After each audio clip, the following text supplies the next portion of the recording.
Hey, what is up guys? It's your boy Speed here, and today we're going to be doing an analysis of Nobito's Faceless Void. This is a hero with a pretty good win rate right now. Its win rate has actually been increasing, at least in high level pubs, pretty steadily ever since the release of the patch, and I'm actually a big fan of Faceless Void. One thing I do want to say is I think a lot of the other meta carries are not nearly as good anymore, and I really think that's where Void actually shines. As a result, I wanted to make an analysis on this hero, and so here we are.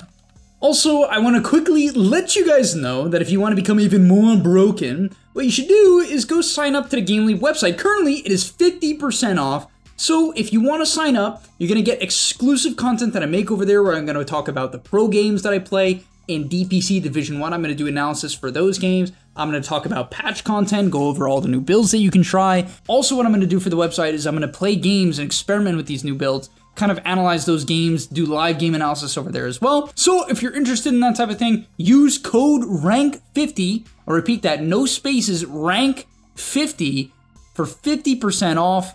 Use that when you're checking out, 50% off right now. Click the link down below and I'll see you guys there. So in today's video, just as a bit of a brief down as we watch him lane a little bit against the off-lane Clockwork, I'm going to be covering the item build that you primarily want to go, the talent build, the skill build, and then most importantly, the general map movements that you want to be making on Void to enable this hero to pop off.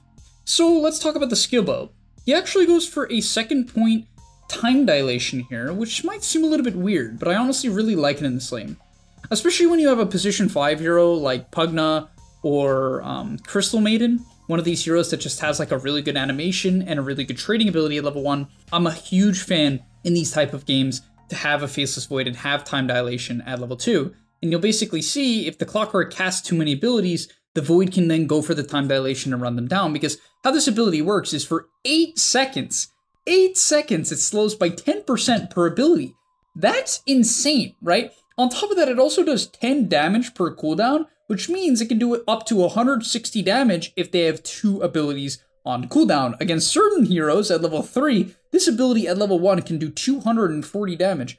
That's obviously quite insane. So this ability at level 1 is a wildly good value point that a lot of players don't understand. On top of that, it slows attack speed by 10% as well, which is also insanely good. And it makes their abilities simply not able to be used. So time dilation is basically just a broken ability at level 1, and a lot of players don't understand that. So as we see here, when the clock's flares on cooldown, his movement speed gets wildly dropped, which easily allows the Pugna to kite away, and allows Nobito and the Pugna to just man up really, really hard, as the Zeus also couldn't cast Lightning Bolt that entire engagement. In terms of item build, he goes for a relatively standard build. Went for Tangos with 2 branches, Stick, Fairy Fire, and Quelling Blade. You can go that every single game, and it's basically going to be good. The only times you shouldn't go that is if the enemy lane casts literally no abilities or limited abilities. What you can do instead of the stick is pick up 2 Slippers of Agility, which you don't have to upgrade. You're just going to use them to last hit and trade, as it will give you 6 damage and 6 attack speed. That's obviously really nice for last hitting and trading early on. But in general, this stick, which he even upgrades into a wand here, is really nice. I will admit, I think he makes a bit of a risky decision not to go salve. I honestly don't think as a carry, from my perspective, and I'll update you guys this if I learn anything new about this concept, but I believe that carries should be buying salves again, and that's primarily because it's just not really great to get a salve from your support. It only gives you like 180 HP or something like that. It's so sad how little salves actually give you. So I believe that most carries should be buying their own salves if your lane is going to be even relatively difficult. Thankfully here, his lane ends up going like pretty okay. He did buy a wand, but honestly, I think this build is pretty greedy to only lane with 1 set of tangos, and I'd be very careful about it. From there, he puts 2 points in bash. I will say I think this also depends. I'm personally a huge fan of maxing the Q. Now, the only reason why maxing bash is better in some games is it's a better farming ability, right? When you max it out, it's going to obviously help you naturally shove in waves a little bit faster, not too much faster, which is why I'm not a huge fan of maxing this ability, but it will help you push out the waves a decent bit faster, right? And help you jungle a bit faster. So it is the better farming ability if you're just hitting creeps. But I will say in a lot of lanes, if you don't max out your Q, you're going to get harassed out of the lane, and Void kind of needs to lane, which is why I'm like relatively anti-bash max build, even though a ton of people do this. So it is kind of the meta build. Now, fortunately for you guys, we are going to see a situation where he actually instantly gets kicked out of lane. I do want to show you briefly before that. So he actually ends up getting Dove, and the reason why I want to show you this is, okay, he ends up getting this nice kill on Pango. It's a really good rotation from the Puck, so shout out Puck.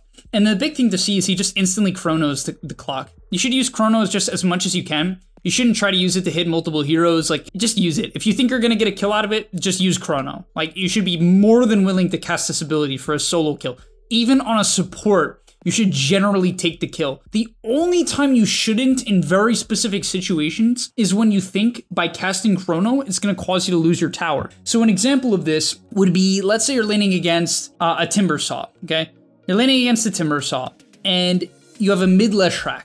That Leshrac can rotate to your lane and kill the Timber, but you can't kill him alone. As a result, you're never really gonna be able to chrono alone for the kill, right? But holding the chrono will naturally allow you to lane longer, as the Timber has to be afraid of the TP in. Now, of course, the reason why this isn't that useful in a lot of pubs, especially if you're not a player who likes to talk, is you kind of have to tell your mid laner what you're doing and what the plan is, and then they have to react to it, which is a lot of steps. So instead, what we're gonna see here is he tries to chrono the clock, into the jungle he goes, once he gets kicked out, and this is kind of the nice thing about maxing Bash. If you do get put in the position where you have to jungle, yeah, you should have the Bash maxed out. He actually leaves it at 3 points, which is a bit weird, but I have seen some players do that as well.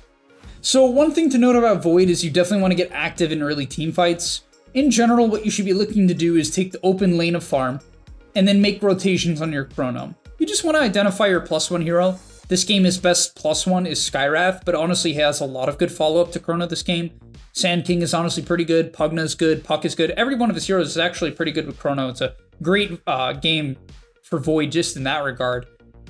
And so yeah, he can kind of just look to chrono as much as he can in team fights. On top of that, the time dilation is just good this game in the early team fights. It's really good against Pango if he doesn't have roll, right? Because Pango is very cooldown reliant. It's very good against Zeus. It's extremely good against Clockwork. And so it's just one of those heroes where you have two really useful abilities in these early team fights, and you should be taking advantage of that.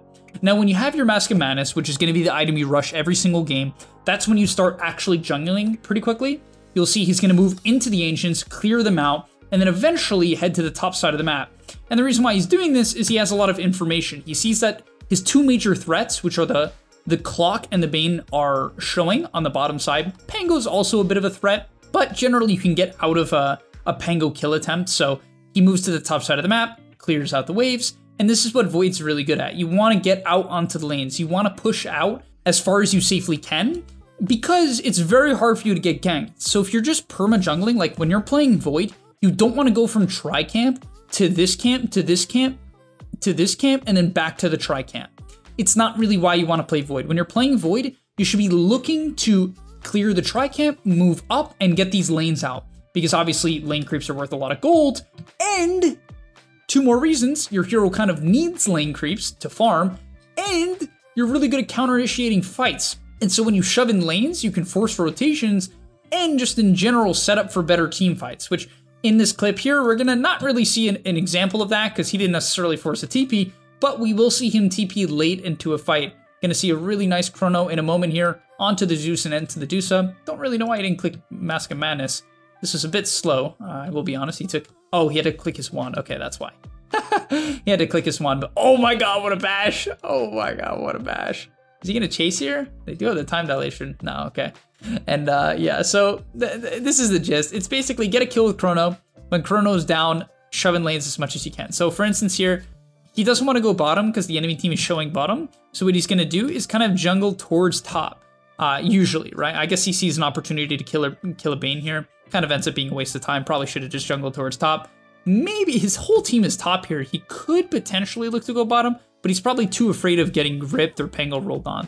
So most likely what we'll end up seeing him do here, especially with this Maelstrom now, this is your major farming timing, right? Mask of Madness Maelstrom is just unbelievably good for hitting creeps, right? And we're going to see him clean through these camps here, off to the top side of the map. You can see he doesn't even bother hitting the Ancient camp because he understands that you want to get this lane out as fast as you can. Because basically, if you're a really good carry player, you want to take advantage of when you see the enemy on the opposite side of the map. It's a very simple concept, but it's something that bad players maybe know, but aren't very good at adapting to because they're not watching the minimap enough and they don't understand what their threats are. But once again, we're going to see the same sort of play here. Get in that top wave, cause the enemy to lose farm under their tier 2, and then come in and look for a chrono. Probably should have chrono there, got a little bit greedy, ends up getting slept. I mean, I guess he ends up being able to hold it here and kind of works out. Doesn't have to use it at all. Wow, that is just, his team is just owning. I'll keep it real. His team is popping the hell off. But you can see the general patterns that enable him to be such a good carry player, right? As this is like a 9,000 average MMR game. I think he's like 10K if I'm not mistaken. And from there, after they end up taking the bottom tower, Chrono is actually still up, so he could look for a kill. Wow, really, look at this damage. And this is when Void starts to come online as a hero. When you start to get this maxed out time dilation, which by the way, scales down to a 16-second cooldown. Like, what a wild ability time dilation is. Yes, it can be purged, but my god, on a 16-second cooldown, 11-second duration, where in a massive AoE, every hero that gets clipped cannot cast spells and is just slow as hell. It's so freaking good. And we'll see here, just bashes the hell out of this Pango. You do so much damage when you get off a good stun. Really love his team comp, by the way. This is such a nice Void draft. You have a single target stun from Sand King, so you don't have to initiate with Chrono, which is big because usually you want to counter initiate with Chrono to hit bigger Chronos. The later you can Chrono, usually the better. He also has a Puck for kind of the same reason. Then he has really good damage follow-up on the Chrono with the Skywrath, even just Sand King and Puck. And yeah, it's just, even the save from Pugna I think is great. Having a save hero with Void is nice because the counter to Void is generally to try to burst him, because this hero can get kind of a late BKB. Obviously, I'm showing you guys a pretty good Void game. I wouldn't say this is like the greatest game of all time. It's not like he's 10-0, but his BKB is a really solid timing. Generally, what you want to aim for is around a 10-minute Mask of Madness. After that 10-minute Mask of Madness, you want to aim for about a 15 to 16-minute Maelstrom. And after that, you want to get your, hopefully a little bit earlier if you happen to get a couple kills. You can get even around 14, 15 if you're really popping off. And then from there, you can get your BKB around 21 to 22. Looks like he might get his around 21, which is like really optimal. Like this is largely best case scenario. So it's even okay to get it at 23, 24. That's not too bad. Your hero's still gonna feel really good. But in terms of skill build, just so you guys see it, I'm sure you kind of know it at this point, but if you don't, it was max to bash or 3 points in bash, which is kind of weird, but that's what he did. Into the max time walk, into the max time dilation. Actually skipping his level 10 talent, which I agree with. Honestly, both the level 10 talents kind of suck. The time walk backtrack duration's like okay. It's all right, but it's not great. However, at level 15, time walk cooldown is an extremely good talent. So you definitely take that, but you can see completely skips his level 10 talent here. Like literally, did he take stats over it? Oh, he took stats over his level 10 talent. Okay. You can see he really does not value these talents, which I kind of agree with. I don't know if stats is better than 0.5 time walk backtrack duration, but either way, that's usually what you go for. At level 20, you take attack speed during Chrono, and at level 25, usually what you'll see is backtrack. Honestly, because the thing is, you can usually hit good Chronos anyway, and in the late game, it's more about chronoing a key target and then being survivable and living throughout the fight. So the backtrack is usually just better to have. And in terms of the item build, I think you guys already kind of see it. It's very simple. You should just go these items every game. Like, please don't, I mean, yes, there's exceptions, like Manta over BKB. Some games is okay, especially with the nerfs to BKB. I think you can justify Manta in certain games, especially if you have like some wave clear issues. But in general, just buy a BKB, you damn fools. I know a lot of you guys are just gonna be like, oh, Speed said you could buy Manta, so I skipped BKB. And then they just like get hexed in their Chrono, or like, I don't know, Rolling Thunder chain stun. It's just, ugh, God. Even here, he might get his spells off. He's got BKB time dilation on like 4 heroes. I don't think he could have manned up there, so he backed off, but either way, you're gonna see the potential of the Void. I mean, for instance, against a hero like Pango, if this Pango has no Dispel, which he doesn't, getting time dilation ends his game. Like, look, this guy gets time dilation. For 11 seconds, he basically cannot afford to cast abilities, because now his movement speed just is gonna get dropped to 0, and he's gonna have no abilities. And the thing is, what's so good about time dilation is because it, you know, basically prevents the abilities from going on cooldown, they also just are on cooldown even when the ability ends, the time dilation ends, and then time dilation comes back up. So you never get to cast your abilities if you don't have a Dispel. It's just, I don't know, man. This hero, if you can get past the early game, like, I will admit, the big weakness of Void is, like, I think against certain team comps that can play high tempo, like Beastmaster drafts or, you know, things along this line, if you use Chrono and you have, like, a Mask of Madness, your hero's, like, kind of bad. right? It's quite bad, actually. And so it definitely has this issue where previous to this like BKB timing, it gets kited if it doesn't have chrono, right? And as a result, the hero can get run over pretty early on, especially considering it doesn't farm jungle that quickly. It doesn't necessarily have the best recovery method. So you just got to be a little bit careful. And if you're playing against Void, you can keep this in mind and try to ramp up the tempo. For instance, if it's like 15, 16 minutes into the game, you can play very aggressive and even lose a team fight, and it can be worth it, right? You can trade 2 for 3, but if it also trades a chrono and maybe another ulti, something along these lines, then what it's going to enable you to do is just kind of win the next fight, right? You're just going to be able to take over the map because the guy's not going to have chrono. And so feeding against Void actually can be quite valuable early on into the game. It's complex to execute on because obviously you don't just want to like feed, but if you get a kill out of it or you drop him low and kick him out of his farming pattern, right, that can be really, really worth it. But all right, next up, getting into this next item, I think there's a few items you can go. I think Refresher is honestly not bad. It sounds insane, but the reason why it's practical, even though it's a little bit crazy, is the attack speed during chrono talent means if you're chronoing and you're in chrono, well, you have plenty of damage because your attack speed is like focus fire levels of attack speed with Mask of Madness and this 20 talent. So there's that. So the Refresher is interesting. Against most range cores or heavy range comps, like against a TA, even against something like Luna, honestly, I could have seen him doing it this game. You can go for a Scotty, and the reason why Scotty is such a good item on Void is it lets you kite out the fight. Once again, you're not really trying to burst people outside of your chrono. What I mean by that is like your item build shouldn't be like Maelstrom Mask of Madness Daedalus, like you're missing the point. You want to get a solo kill with your Mask Maelstrom and your chrono, and then you want to be survivable outside of that so you can get off good time dilations and basically body people out of the team fight.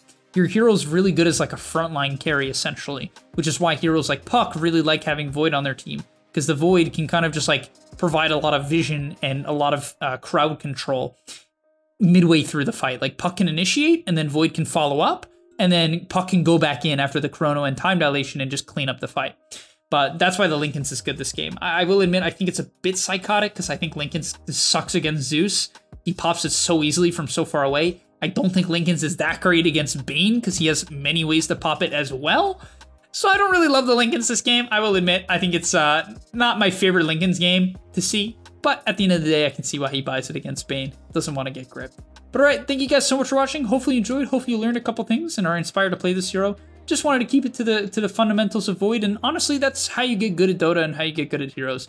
You implement what you've learned in today's video. But alright, thanks for watching. I'll see you guys in our next one, and I'm out. Peace. And that's all, but remember, before you leave, come on, before you tune out, subscribe to the GameLeap website where we are going to help you get to the next rank. If you're stuck, click the link down below, and I'm out. Peace.